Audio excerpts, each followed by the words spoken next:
ভালোবেসে। হ্যালো মা, তোমার লাগে একখান শাড়ি কিনছি আর বাবার লাগে একখান পাঞ্জাবি কিনছি। আমাদের কিচ্ছু লাগবে না, তুই ভালোভাবে আয় তাইলে। বাবা তুমি আসছো না কেন? এক্ষুনি আসো। খাইতেছি রে মা, তোমার জন্য একটা পুতুল। আমার অত কিচ্ছু লাগবে না, কতদিন তোমাকে দেখি না, আমার টুনটুনিও দেখে না। এ ভাই ভাই কৌতূহল না ভাই। ফিরবে ঘরে। আপনি কত দূর? ও আমার ময়না পাখি রে, মনে কি আর তর্স হইতেছে না? কি যে কোন, যে আসতেছি। সাবধানে আইসেন। আচ্ছা। কি মিয়া, নতুন বিয়ে নাকি? হামিয়া ভাই, বিয়ার পরে এই প্রথম ঈদ।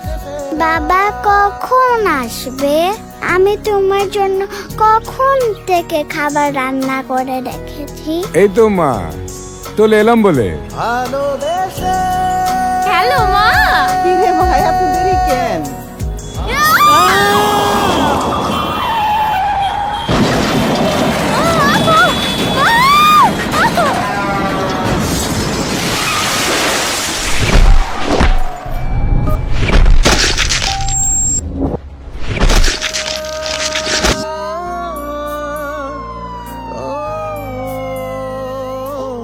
তোর লগে আমি কতদিন কথা কই না,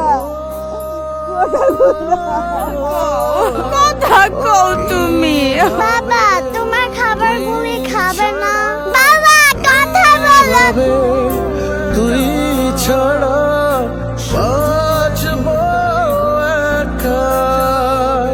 এ ধরনের দুঃখজনক ঘটনা আমাদের কারোই কাম্য নয়। তাই গাড়ির ছাদে পণ্যবাহী পরিবহনে যাত্রী হিসেবে উঠবেন না।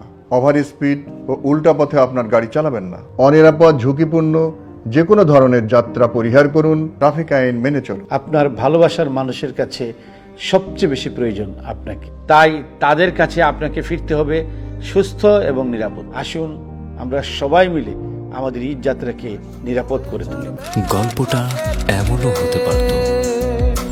ভালোবেসে ভালোবাসা মানুষের কাছে ফেরা। ভালোবেসে ভালোবাসা মানুষের কাছে ফেরা। খোলা ট্রাকে যাত্রা করবেন না। পিকআপ ভ্যান সহ যে কোনো ধরনের পণ্যবাহী পরিবহনে যাত্রী হবেন না। বাসের ছাদে জীবনের ঝুঁকি নিয়ে উঠবেন না।